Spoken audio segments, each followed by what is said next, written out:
large events are I think crucial. As folks come in, they need to have a spray sanitized on their hands. So, somebody there to spray them as they come in, so that way they show up clean. And having the random stations throughout. Sanitizing rides, sanitizing inflatables are a must at this point. In between rides. So it's something that's going to slow things down a little bit, but it's a necessary evil to keep things clean and help things go smoothly without risking infection there. What is that noise? I do not know. Okay. I thought it was Tony's train. Tony, in terms of sanitizing inflatables, I don't see how that works, and should we consider not having them at all? Well, here's what you do. So all the kids are going to need to wear socks, okay? And you sanitize their hands on the way in, so that way all the touch points are clean. So there's no bare skin touching other than maybe a knee or something here and there. But getting in and sanitizing is not as difficult as it sounds. I'm actually OSOChem vendor here for Middle Tennessee. So OSOChem is a way of testing cleanliness of high touch points. So we're going to end up doing a lot of the hospitals, a lot of the doctor's offices. We're going to do, hotels, so on and so forth. Well, actually, we go in, we have these little swabs that we go in and we swab things with, and it tells us what degree of cleanliness it is. We have a machine, we put it in, and it shows us that. So by that alone, we're learning things that we never knew. Areas on inflatables and rides that are, that are the high touch points, what have you. That's where all the bacteria gets left behind. So we have a new way of cleaning. We have new disinfectants that we use that kill all these bacteria, and so it changes your swab reading, cuts it down sometimes to a third or a quarter of what it was to start with, just by one cleaning. So it's not difficult. It just you just have to be diligent about it and get it done in between, say every 4 or 5 loads on the inflatable. As far as the mechanical rides, though, would that be something that would have to be sanitized between every ride? At this point, I'm going to say yes, and it's just part of the process. But I look at this as healing time. Until we get to the point where this is faded away and people are comfortable with normality again. It's just something we're going to have to do, if not for effectiveness, just to make people feel better about using the equipment.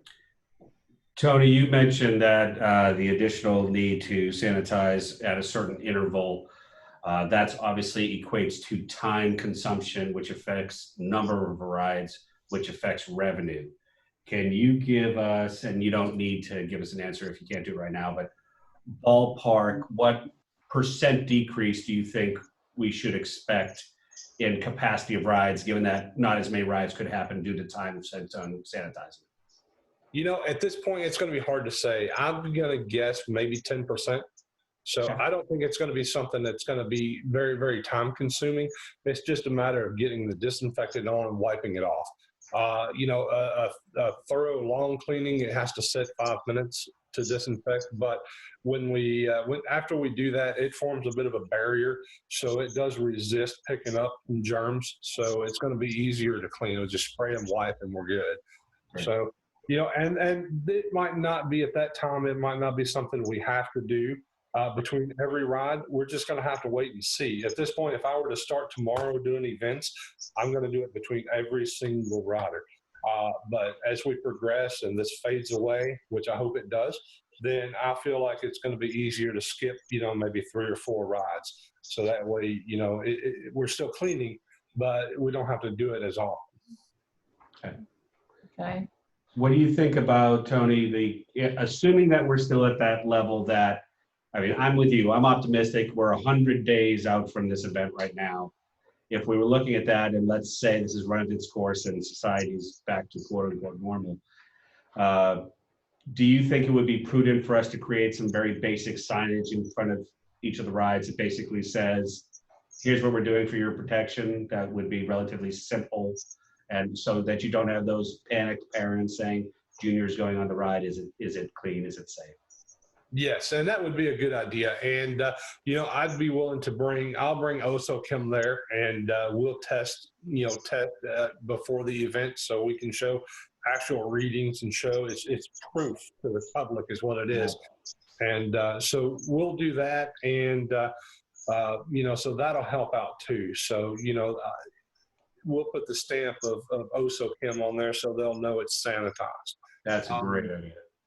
So, we'll do that. And, our sanitizing stations are on order. They're going to be a while. Anything and everything is taking forever to get nowadays. So, it's changed how America works, unfortunately, not just with the virus being here, but the things, half of the things that we get and use come from China. Even if they're made here, a lot of the parts come from China. So, even hand sanitizer right now, you can't get it unless you pay what used to be $4 a bottle. Now it's 40 or 50. So it's insane. But we'll have the sanitizing stations by then and be ready to rock and roll. Let's put the kids to work for you. We'll have a new game station where they can make hand sanitizer. We'll just put aloe and alcohol and let kids stir. There you go. Just stir away. You know what we might be able to do? Jack Daniels is now making hand sanitizer, and they're a local Tennessee company, very community-minded company. We might be able to do some sort of a trade with them for sanitizer and give Jack Daniels some sort of a sponsorship or something. Let me talk to my connection there. I know one of the marketing folks over at Jack Daniels, and she just gave me a bottle of their sanitizer the other day, as a matter of fact. If they give me a bottle of their regular product, I'll let them do almost anything they want. Exactly. If you put a squirt pump on that, Yeah, well, we might need it by then. Where are you ordering? Can you just email me where you're ordering hand sanitizer stations from? These are okay. I can share all that information with you, and if you want to buy some extras, that's up to you. I should have at least 4 or 5 of them, and there'll be 2 per station. So that'll be 8 to 10 machines that they can sanitize with there. So if you spread those out throughout the event, that should be plenty for you. But we're going to need them at the food truck. At the food Hey, truck. we can also rent those because what are they running, like $1,200 a station to buy them? No. These are made of plasterboard. So what they do is it's like plywood but plastic, so it lasts forever. So they just lock into place, and at each end is a dispenser. So I think I could get you set up on, if you wanted to buy them, I know probably under $500 each. Got it. Okay, so we're definitely going to need to have them at the entrance to the event. We're going to need to have them at the food truck area, and at your area as well, and just kind of scattered throughout. And I'm assuming that vendors will probably have some at their little stations too. What I suggest for the entrance is not have a station there, because people will just walk by it. I suggest having a couple folks with the spray bottles of the spray, sanitizing, just because it's the only way you're going to make everyone contribute to the fact of being clean. So, they don't need to get into the event unless they've sanitized their hands. Like I said, that's the only way you're going to be sure that they come in clean. And every ride, every inflatable, they're going to have to do the same thing. So, we'll have them attached to our inflatables at the gates, so that way they can sanitize before they come in. And it's just going to be one of those things, because when they hold on, if they hold on with clean hands, it's going to be better. I just, we're working toward that for the events. And I think if they do that every time, every ride, this is going to eliminate a lot of the risk. So. Okay. Hey, Scott, you started to say something, but then I think a couple of people were talking at the same time. What did you want? I was just going to say that, remember that the people that you get your porta-johns from, they've also got, most of them have washing stations also for rent. I've been renting them for July and August things, and they're about this. They rent for about the same price as the porta-johns, maybe a little less. So you're doing events in July? Theoretically, I have things canceled. At this point, I have something canceled just about every day. And I still have some events in July, but they're all in the city of Franklin. Franklin moved all their major festivals to the month of July. And so there's one every weekend. And I'm involved in most of those, and they're deciding what's going on with all of those as we speak. And my guess is there's a good chance that they will be canceled, as was the Williamson County Fair, which is the first 2 weeks of August, as was the 4th of July for Brentwood and Nashville. So I'm half assuming that they will cancel the 4th there, but they haven't yet. And there's another concert series that I do that's in July that hasn't canceled yet. And Bluegrass on the Harpeth hasn't canceled yet. That's in July. And the Main Street Festival, which brings in about 100,000 people, is the 3rd week in July, and that hasn't canceled yet. Where is the Bluegrass on the Harpeth event? That's on the square downtown Franklin. Oh, okay. All right. Are you involved with the full moon picking party? I've done stuff for them. I don't know that we're doing it this year or not. Okay.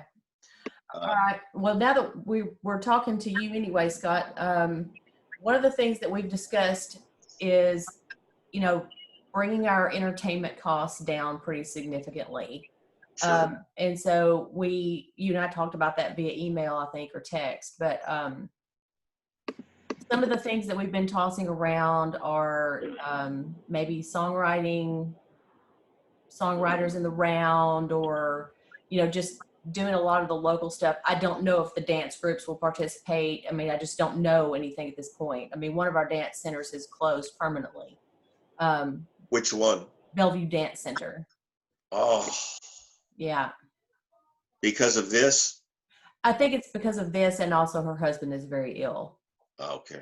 So, but I'm not sure how much participation we're going to have from the kid groups. I don't know how much participation we're going to have from the school bands, and that sort of thing. So it's kind of hard, again, for us to know what to expect. But as far as entertainment is concerned, I mean, the Showmobile costs about $1,200 to rent. Is that about the same price point as your stage? It has the built-in lights and sound and all that stuff. Well, 2 years ago it wouldn't have been, but it's a lot closer now. Right. Usually we're at about 2,000 a day for the stage, but we surely can work with 1,200 at this point. I mean, we don't have anything going on. I mean, everything around us is canceling. And so we can do the same. If you want to go with them, though, I understand that also. But as far as entertainment goes, if we're looking at cutting it, which we can, and participation from school groups, I agree, probably will be next to non-existent in September, just because also, even if everything is going well, they're just starting back up. We might be able to get a little bit of something going on. If we're looking at, if realistically, if we're looking at cutting the budget, obviously, are you thinking maybe more of cutting it by 2/3, by cutting it a half, or cutting it down to 10%, or what? Do you have any ideas? What did we spend last year? 10? I don't know. 9? Say We were I think it was 9. I'm not sure, but say if it was 9. I think it was 9 plus the cost of the showmobile. So I think right at about 10.2. Okay. Because Chad said- yeah, and y'all give me 1 second. I've got a Juliet has a ukulele lesson, and I've got to get her set up on that real quick. Just a second. I'll be Chad, right back. Go ahead with your discussion. Hang on. Chad, can you hear us at all? Hey, Scott. Hey, Scott, Yes. can you hear me? Yeah. Hey, this is Chad. Hey, one thing that we were thinking of is since we didn't have our crawfish boil, we've already spent the deposit for the Cajun band that we were going to play. I think he's around $1,200, and he's available that date. It's Rue de Bayou. I don't know if you've heard of them, but that's an option. I've spoken to him, and he said he is available for the day of our picnic. Yeah, I've used them several times over the years, and I know those guys. They're good guys, and at that price, it seems like where we're at. Say if we cut our budget, I don't know, for example, 50%. If we cut our budget 50%, that would almost make them qualify for a headlining group, and I don't know if we want that for our headlining. But on the other hand, we don't want to waste that money either. Yeah. Well, we can get our deposit back. That's not a big deal. I just had him hold on until we figured out what all we were doing with entertainment on the picnic. Yeah, you know what we may be able, what I'd suggest in there, honestly, because they're a great group and they're good guys and everything else. How long were they gonna play for the crawfish boil? Wasn't that probably a 3-hour gig? Yeah. It was a full gig, so it was 3 hours. Yeah, so that's why it was more of a 1,200 thing. And they were probably providing their own sound too, weren't they? Do you know? Yep. They were, yeah. Yeah. So if we have them, I'd recommend having them coming in during the day, maybe before the headlining group, and asking them to come in for maybe half of that amount, come in for $600, and Yeah, and I like that idea too. and then because they're coming in and they're playing for an hour, they don't have to. We'll have backline there. They don't have to bring in any amps or drums or anything or sound or anything else. They come in, plug in and play, and we get a great performance for half the price. Yep. That sounds like a good idea.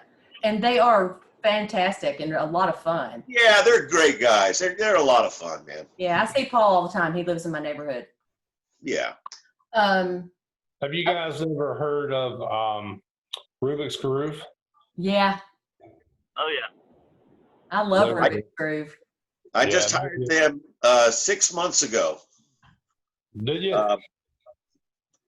Good folks, good draw, expensive. Yeah, I took them to Orlando. Try paying that bill. Yeah. But it was a good job, man. They did a great job down there. And there are some other ones here. There's Mixtape and another one that I know very well that just rocked the stage is Zone Status. Yeah. Zone Status. I haven't heard of them. We've Zone Status. also talked about doing Sam McCreary in the mix from here in Bellevue. Yeah. They're more likely available. Once again, you probably walked off when I was asking about that. Amy, do you think realistically where do you think our budget is? At 1/3 or 50% or 2/3 away gone? Or realistically, if we were at say 9 before, do you think we're at 5 or 4 or 3 or 6? What do you think? I know it's hard to tell now because I'm sure we're still waiting to see what our sponsorship looks like. Yeah, the conversation. Hey Scott, we we've said 5,000 in our executive board. It's cut it in half. Okay. All All right. right. Jim, you were going to say something? Yeah, that's what I was saying is we were saying in a perfect world, you'd only spend 3, but realistic with having to do stuff all day long with all the equipment involved. If we could pull this off at 5,000, that's probably where we need to be aiming. If something happens to come in cheaper, that's wonderful, though not terribly realistic. But I don't think with the state of the numbers right now, planning for anything above 5 is appropriate, and knowing that that is an all-in figure. 5, including stage rental. Right. Wow. Yeah, that leaves us $3,800 to pay for sound, lights, entertainment, and Scott. Well, Yeah. sound alone will cut what you just said probably in half, practically. Not that much, but sound alone for an all-day event is can't remember. It's going to be at least 1,100 if we're lucky, because you figure that they're there. If it's a 10 o'clock event, they're there from at least 8 in the morning until Midnight. 8 or 9 o'clock, or no, later than that, 10 o'clock at night. Are we doing fireworks? Yeah, We are. that's the plan. And we could shorten this event if we needed to, because first of all, it gets dark a lot earlier in September. So in fact, I think I looked it up and I can't remember what it was, but I think sunset is like 6:30, 6 o'clock. I can't remember, but so Wow. we could do fireworks a lot sooner. We could start the event later. There are multiple things we could do to make that work. Yeah, Scott, I think what we wanted to do is give you that first number and let you kind of noodle on what's possible. And then we just simply talk about what can we do, like Amy's saying. Maybe there is live music all day, but the all day is defined as live music starts at noon or 1 instead of 10. Anything we can do to be responsible and respectful of the artists and their time and the technicians and their time, while fitting within what we can do. And thinking about things like if we could do the band Chad's talking about at your number 600, if we could get the mix in, and they're probably going to be pretty reasonable given that their proximity and everything else, and they've got such a built-in crowd. They're local. We work with them to say, hey, we're giving you this big stage as opposed to all the bars in town. I think there's some negotiating points there to do the best we can. So just keeping an open line of communication, letting you to kind of take your creativity and look at it, see what you can come back to us with, and then we'll get the appropriate people together and tweak it where we can. And we're keeping, like I said at the beginning, we're keeping an eye on the revenues, but it's just it's not responsible for us to budget more than 5 all in at this point. No, I understand. And of course, we'll be paying a little extra of things we'll be decontaminating stages and mics and all that kind of stuff in between groups and as we're already doing and keeping everything sterile and clean for everything and everybody going on. And we honestly, we'll still be able to keep it looking pretty good. I just don't want it to look like a talent show, so to speak. Right. So, but we'll make it work. And here's another thing. We might be able to have our local council reps push the city to let us have the showmobile for half price or something like that. I mean, we actually got it for free one year when Sherry Weiner pushed them to give it to us for free. And then the following year, I think it was half price. And the following year we had to pay full price. So my guess is the city they've got to have something because they have a guy out there all day. So they've got to pay somebody. Plus they've got operating costs. So we could look at that. Scott, why don't you put together like a line item budget? Okay. Because I certainly don't want you to be out there working all day and not get paid. That's what you do for a living. So if we need to figure out something different in terms of shortening the event, upping our budget to a level that is reasonable or whatever, why don't you just put us together a line item budget for, Rue Bayou at 600, maybe Sam McCreary, check with them and see what they want to do. And then the rest of the music would just be, we've got the community arts of Bellevue people. We might be able to get them to do some music. Well, we'll figure out some stuff in there. If we have, I'm afraid that if we do Rue Bayou and McCrary, that's the whole budget right there. Right. So let's just, we've got a lot of people here locally that do music. We've got 2 music stores that have let me see what I can do before we start turning into a sign-up COVID sheet. Yeah. So to speak. And and we'll get folks to work for cheap, and we'll work with it, and I'll do exactly what you're talking about. I'll put together a line item budget so you can see exactly what the numbers look like and how we can make it work. And remember that there may be times, a little bit longer time in between acts, and we'll still have music playing that's coming through the system. Right. And how does everybody feel? I mean, I just looked it up. Sunset's at 7 o'clock. We could do fireworks theoretically at 7:30. And Tony, this is definitely directed at you because you have a very definite expense coming out to the event. You've got a lot of expenses coming to the event. You've got labor, you've got all of your equipment, operating, fuel, all that kind of stuff. So if we shortened the event from 12 to 8, does that make sense? Because from 10 to 12 is usually we just have our ribbon cutting and we have, our Bellevue Community Chorus and the Nashville Christian School people singing Star Spangled Banner or do whatever. If we shortened it from 12 to 8, that would be a lot less time for vendors, which they would love. Because they hate it. They hate coming out there at 7 in the morning and having to stay until 7 and then pack out before the event's over. We don't make any more or less money shortening the event, really. I mean, the money that we make at the event is our portion of the ride revenue and whatever else we decide to do, if we're going to do cotton candy or whatever. So I don't think the sponsors would care. I don't think the vendors would care. So that's something to consider. Does anybody have any thoughts on that? Chad? No, I actually like the idea. I mean, once it gets dark, we're going to want to go ahead and shoot the fireworks off. And I think it'll have a bigger draw for the fireworks because a lot of times we're not shooting fireworks off till 9:30.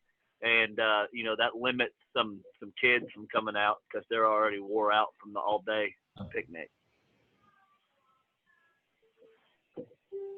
Jim, do you have any thoughts? I completely agree with Chad. All right. How do you feel about that, Tony? I'm fine with it. I think it'll be fine. I don't think it'll really make that much difference. It's honestly, we don't know what we're looking at changing it from, where it's been to September. So, it's a different time period, obviously. So, we'll have to see. I think it'll be a good day for it. So I think that the time period's not going to hurt it.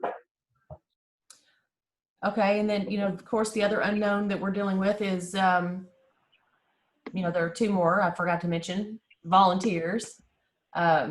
Can we get volunteers to come out? Number 2, how many people are going to be willing to come out? And I've got an email that I'm sending to our vendors from last year. I'm sending it today, just kind of feeling them out. Well, if Memorial Day weekend is in the indication, people are going to be out. Yeah. Oh yeah, 95 businesses got fined over the weekend. I don't know if you guys knew that or not. And they're happy to pay the fine because they've been without any revenue. They're thrilled to keep what was left. Yeah, they probably are. Is that 95 businesses in Bellevue? In Nashville. Oh, in Nashville? Wow. Mm-hmm. That's just probably because they couldn't get to the rest of them that were open. That shouldn't have been. Yeah. Wait a minute. I don't know if they were all fined. It was 95 complaints. That's what it was. 95 registered complaints from people saying so-and-so weren't doing the. Yeah. And again, we are fresh. We're just into phase 2. We're getting great news, both locally and around the country, better news every day. And I think when you add 100 days from today and what is highly emotionally charged right now will soften, barring any of us, of course, if there's a setback. So I think we can keep an optimistic outlook on this while being responsible at the same time. Yeah.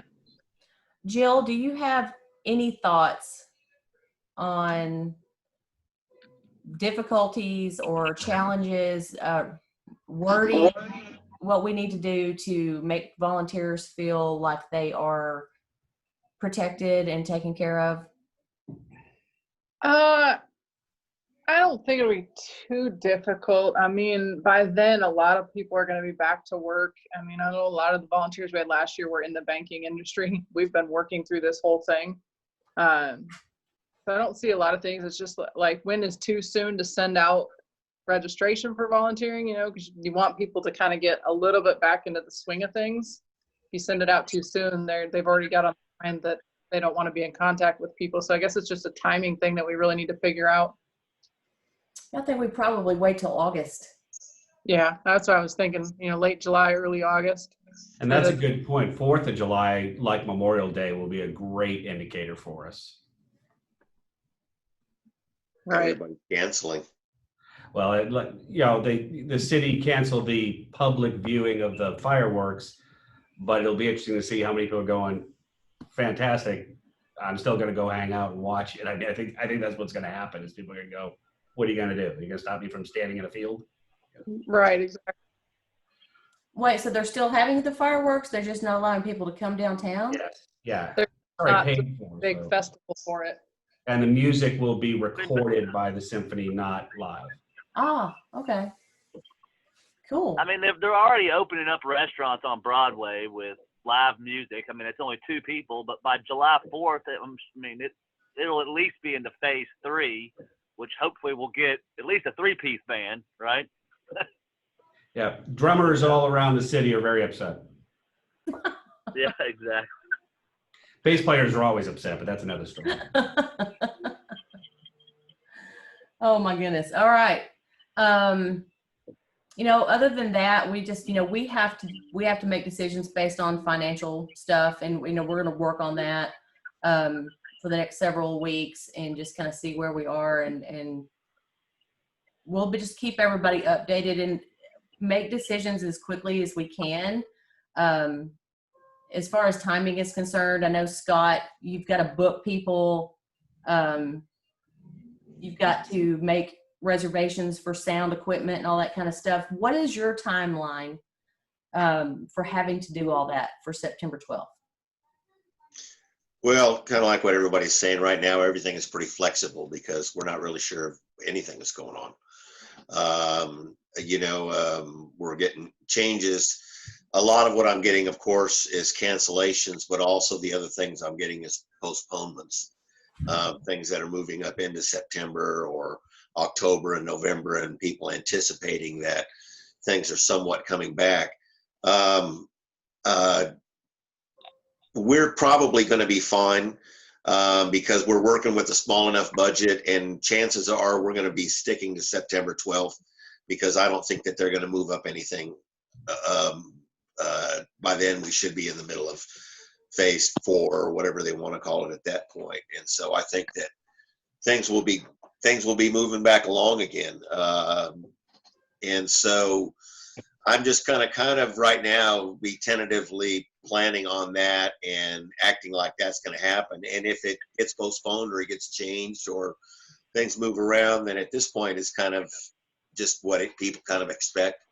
I know if we get to the end of August and we're at 200,000 dead, then it may change things. It may change people's opinions. But I don't think that we're gonna know any of that hardly until we get to August. But so I'm gonna proceed ahead like everything is going on at a half budget to September. Well, I will say that we will not be moving this event. It's either September 12th or it isn't. We've already gone through this trying to schedule it 15 times and it's not moving. So, Tony, as far as your timeline is concerned, I don't want you to keep this event on the calendar at the expense of another event. You know, I kind of need to know what your deadline is for. At this point, I don't have anything on September 12th, and nobody is going to come in at the last minute and say, hey, guess what? We've got this great big event we put on the 12th, because if anything else, even all the new stuff that we were going to be doing in October is put on hold right now because everybody's afraid to start and try anything new. So we're fine with September 12th. And honestly, I'm just going to kind of have faith. I don't really have a date to get to the bottom line of it. I guess I'm sounding like a politician and not answering the question. I don't have a date. Scott, is it a reasonable assumption that as you're speaking with these potential artists and or vendors, that it would just be, given the state of the world today and understanding that the chamber is moving forward in a best faith efforts, and they just have to understand that should this not occur due to government direction, there's just nothing we can do about that. So Yes. that you're feeling comfortable with that statement Yes. to those parties? Yes. Wonderful. Tony? Yeah, I'm good. I just, I've got a couple other things out that day, but nothing, I'll be fine with that date. I'll put, all the rods and bungees in there and get you a bull and all that good stuff. So, we'll have to eliminate the rock wall. I think we had it on the original list, but everything else is good to go. Whether or not you call it, 30 days before or 90 days before, what have you, it's not going to matter much to me because I've got enough equipment. I can keep the other events happy with it. So Okay. hopefully you'll just roll through and everything will be just fine, and people will feel comfortable about getting out, and it'll be a different world at that time. Okay, Zach, you've been kind of quiet. I know you're new to the committee. You're probably just trying to take everything in and. Yeah, I'm just listening. I can't disagree with anything. So just taking it all in, and then not really much to add at this point. Event planning during COVID-19. Top 3 craziest things to do in the world right now. Hey, Chadley. Hey, Scott, do you want to go ahead and reach out to Rutabaga, to Paul? Do you want me to reach out to him? It doesn't matter to me. Give me about a week to put kind of a budget together and look at it. They're nice guys, and they're probably going to understand it. And since you're already dealing with them, why don't you send me the current what you've got currently on him and his contact number. I can find it in my stuff. I haven't seen him in a year. But yeah, Paul's great, so he'll work with us with whatever we want. I mean, he's local Bellevue guy, so he'll help us out. Yeah, great. Well, let me give me about a week or less to put that budget together, send it over to you guys, and so that we can see them at 600 and how it lines up with everything else. And then if we all kind of half agree on that, then we can offer them that and feel comfortable about it. Okay, that sounds good. All right, well, I won't keep you guys any longer. Thank you so much for your time and for sticking through this with us. And we'll be back in touch as soon as we have more information. Sounds good. All right. Thank you. Thanks, Amy. All right, bye, everybody. See you, Thanks, Jim. Amy. Bye, everybody. Wash your hands.